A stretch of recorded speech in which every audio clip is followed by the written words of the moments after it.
Hello YouTubers, this is Engineer Pat once again. Just want to say I hope all of you enjoyed the F76714. SD70 ACE leading 3 GEs. I can take that just about any day. That is one good lash up. Just want to talk a little about the line that you see here. This is the old Seaboard line that served passengers for a long time. And over off to the right, I'll move the tripod a little bit so you can see it.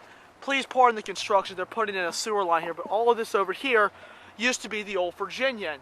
And the station is the old Seaboard station. That is now, it's now a museum. And the caboose was brought out here years ago by one of the local guys who owned a train store.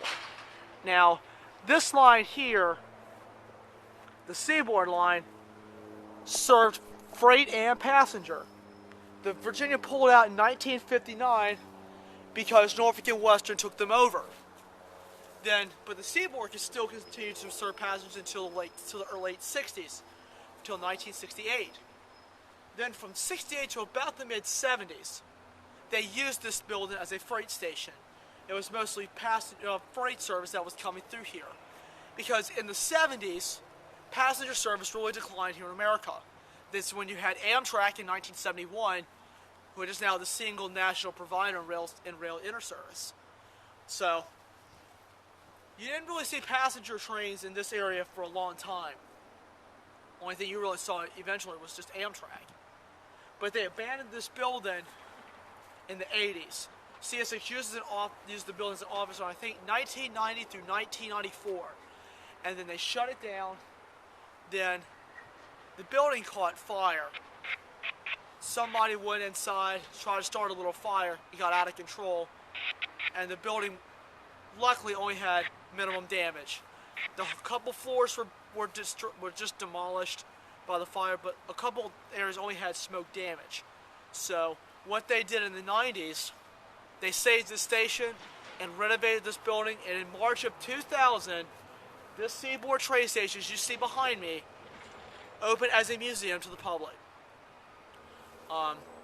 CSX really didn't want to do anything with it, and don't ask me why, but here in Suffolk, they did. They had a couple of people who really stood up and really stood up for that station. They really wanted to save it. But this area here has a lot of history, and that's why I like to come out here as often as I can.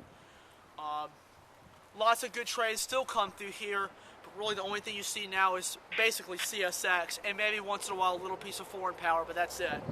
Most of the time you do see CSX power. But I have to say this is a very good spot for it. Although you always see only a few trains a day on this line, but it's still a very, very good little spot to come out and enjoy. For the ones of you who are not from the area where I'm living in Suffolk, if you guys ever come down to Suffolk, just be sure and stop by the station. They always love good visitors. So right now we're just waiting on the CSX Q130. I think the lead engine is CSX 998 is what the Commonwealth dispatcher just read on the radio. We're waiting for him to clear. Way down the line, we're trying to wait for the F767 to take care of his duties, and then the Q130 will just come in on the same line. Just note that one of the two tracks is active, and it's the one that's closest to me. That is the one that is active. The other one is just used as a siding track, just for various use. So, anyway, that's just a little bit of a brief history about the building. I will definitely be doing some coverage of the building soon. I will definitely take you guys inside and let you guys take a look around in there and do a very, very good little video on it. So, anyway, we're waiting on that CSX Q130, and we'll be right back in just a little bit.